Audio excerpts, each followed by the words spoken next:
All right, welcome back, guys. Got a few things to share with you tonight. Wanted to just kind of go over a few things before I jumped in and show you some recent mail that I picked up.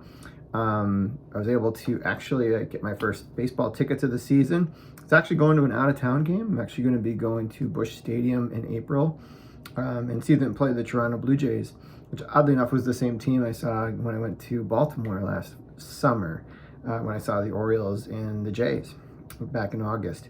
Pretty excited to go to the game. I'm there for another reason, but I'm actually going to be catching a game while I'm there. And actually going to go on the bobblehead day, which is pretty cool because they're going to have two different bobbleheads you can pick up that day.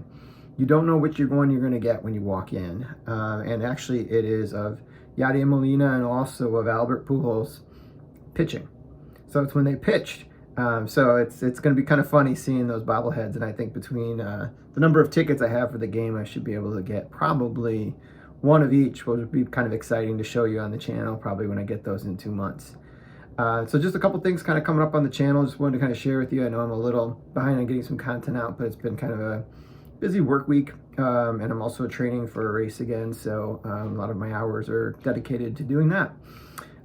So stuff that's coming up. I'm going to be at probably going to be going to some card shows coming up. I think I'm going to be heading out to the local one here in Schaumburg over the weekend and just kind of see if I can see any vintage and kind of rescue some vintage from the modern card tables, as I kind of like to think I'm doing at times at those shows. Last time I was able to pick up a Tito 6 card and also some 1952 Topps Commons. We'll see what happens. I think I'm going to probably head out there on Sunday morning. So probably early. If anybody's out there and sees me, feel free to come up and just say hi. I'm happy to be able to kind of chat for a little while too. I'm in no hurry to get home. And then going to be heading to the upcoming Chicago Sports Spectacular in March, which is about a month and a half away now. It's over St. Patrick's Day weekend. We got some guests that are at the show that I'm curious about getting some autographs for. I'm going to kind of talk a little bit about that in a minute when I flip the camera around. But that's what I kind of have coming up over the course of the weekend here. Other things I'm going to be doing is I'm overdue to kind of get a complete set video out there. I think I'm going to actually start cracking into the 80s a little bit. I still have some stuff from earlier than the 80s and the 70s and even a set from the 60s to show at some point this year. But I'm going to be picking one from the 80s. But if you have a favorite one you want to be able to put out there, feel free to just kind of put it in the comments and I'll consider putting it on there. But I think I have in mind, narrowed it down to a couple that I'd like to be able to do.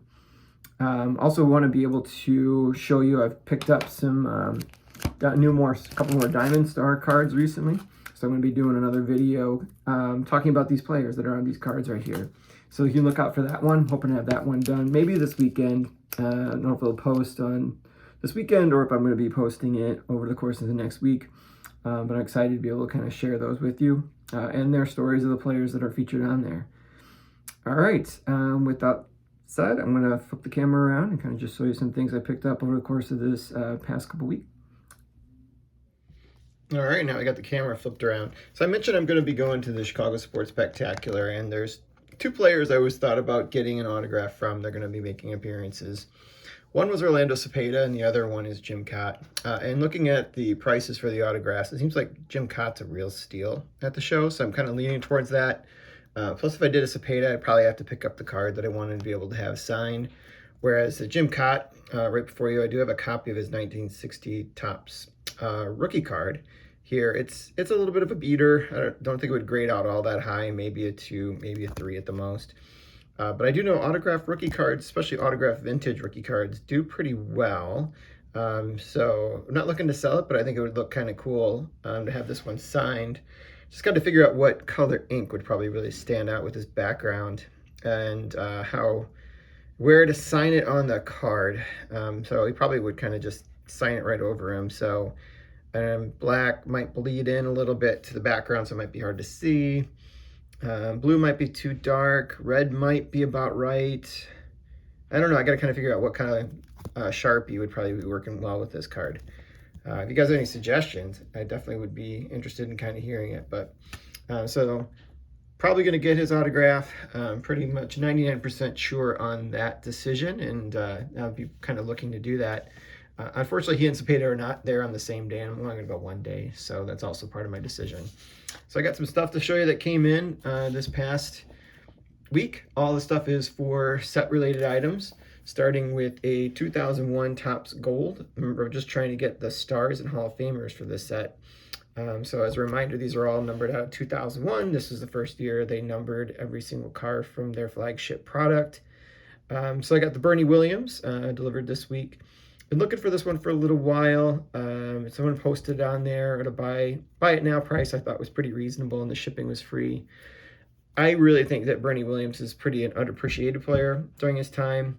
Again, he was playing against some of his comparable peers were ones that were using steroids, so his WAR is not super great in comparison to some of these guys. He was a center fielder, though, so he was, obviously in the same peer group as Ken Griffey Jr., who was not obviously using. I think that's pretty fair. No one would consider him the best center fielder of his era, but he definitely was a really good part of this team. In my mind, probably maybe the third most important player on that team after maybe Jeter and Mariano Rivera, but I don't know. That's up for debate. But he definitely was a very important part of that team.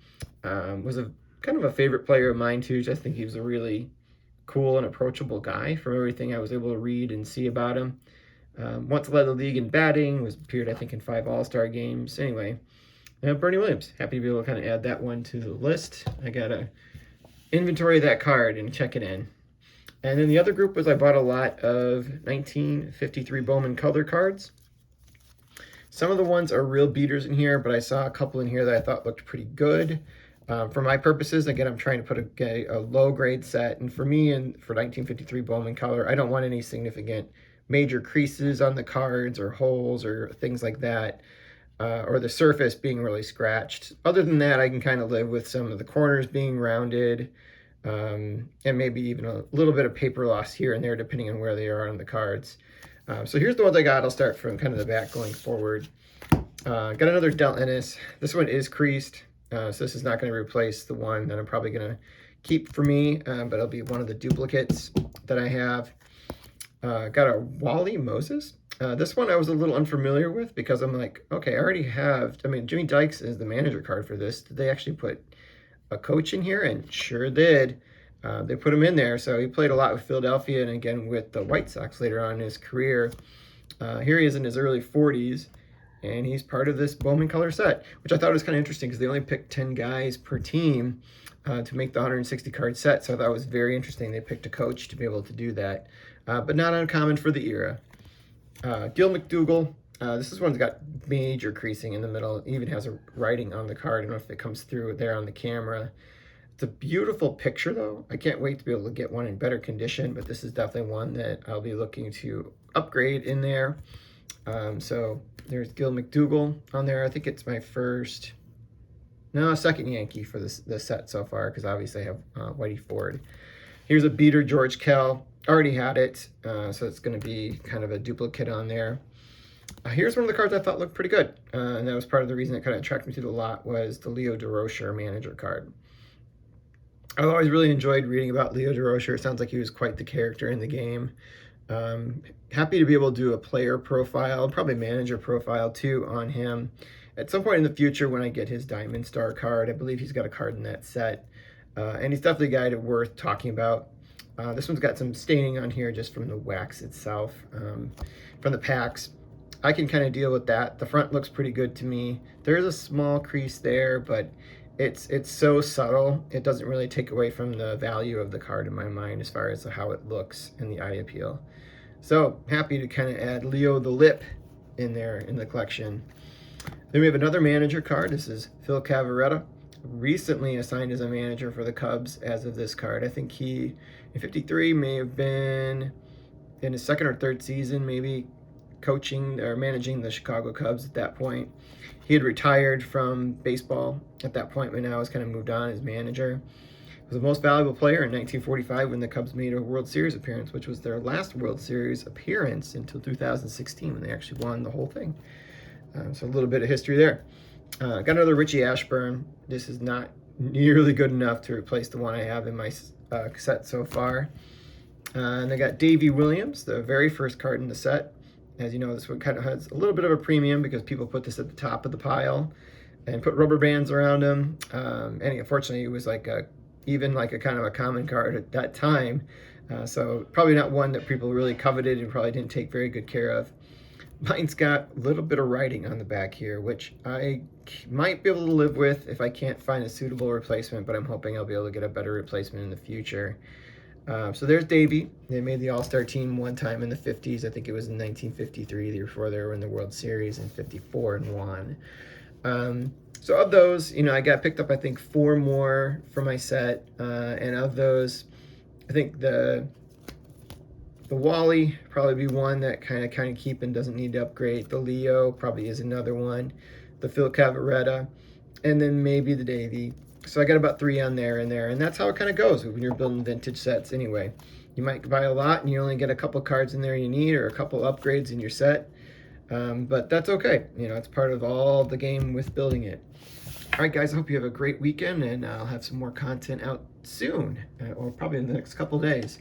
So hope you all have a great weekend. Bye.